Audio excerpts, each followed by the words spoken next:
मी आज शिवला पहिल्यांदाच बसमध्ये ट्रॅव्हल करवणार होते. आम्ही बस स्टँडवर कमीत कमी 10 ते 15 मिनटं थांबल्यानंतर आम्हाला बस मिळाली. दुपारची वेळ असल्यामुळे बसमध्ये गर्दी कमी होती, त्यामुळे आम्हाला लगेचच सीट मिळाली आणि ही चालली होती आमची गाडी हळूहळू. शिव खूप आनंदी व उत्साही होता, कारण त्याचा फेवरेट अभिदादा त्याच्यासोबत होता. त्याला खूप लाळा आहे. दोघांचा हा आनंद पाहून आम्हाला खूप छान वाटले. अशाच छोट्या छोट्या क्षणांमुळे आयुष्य आणखी सुंदर बनतं. नमस्कार मंडळी, आपली मराठी वाईब चॅनलवरती तुमचं मनापासून स्वागत. खरं तर लहान मुलांना नेहमी अशा छोट्या छोट्या नवीन अनुभवांची ओळख करून दिली पाहिजे. कधी बसचा प्रवास, तर कधी नवीन ठिकाणी, तर कधी छोटासा फेरफटका. अशा नवीन अनुभवांमुळे त्यांचा आत्मविश्वास वाढतो, नवीन गोष्टी शिकायला मिळतात आणि त्यांचं बालपण आणखी सुंदर आठवणींनी भरून जातं.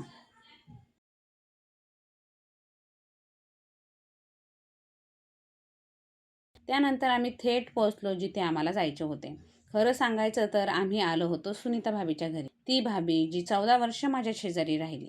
आता भाभीने नवीन घर घेतलं आहे आणि त्या नवीन घराच्या गृहप्रवेशासाठीच आम्ही तिच्या घरी पोहोचलो होतो. भाभीचे नवीन घर झाले याचा मला खूप आनंद आहे, पण मनात एक हुरहुरही आहे, कारण रोज भेटणारी भाभी आता दूर राहणार आहे.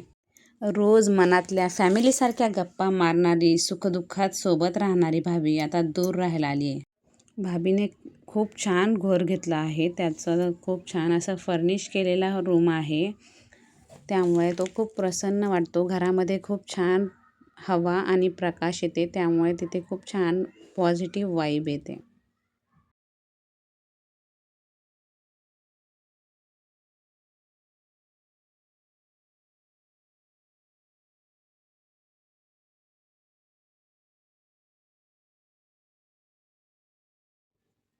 भाभीच्या पूजेला पोहोचल्यानंतर आम्ही तिथे दर्शन केलं, भाभीची ओटी भरली आणि मग सगळ्यांनी जेवण वगैरे केलं. मुलांनी पण जेवण केलं.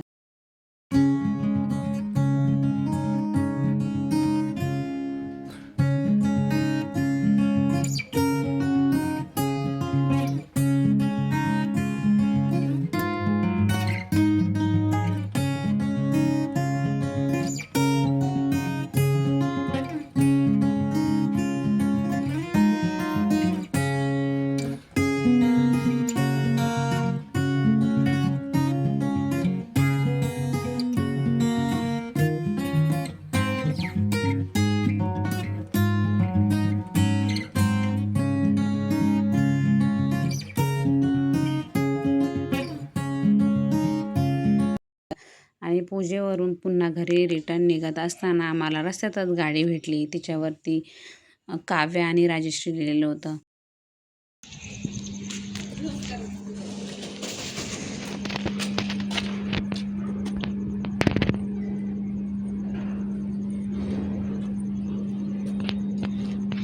सगळं आहे राजश्री आणि काव्या, म्हणजे माझ्या बहिणीचं नाव आणि माझं नाव लिहिलं आहे. एकदम प्रॉपर आमच्या दोघांचंच नाव लिहिलं आहे.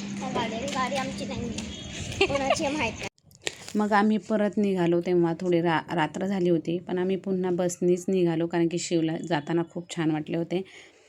चला तर इथंच थांबूया.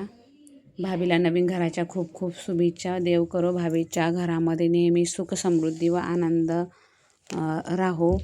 आणि शिवसाठी आजचा पहिला बसचा प्रवासही खूप खास आणि आनंदाचा ठरला.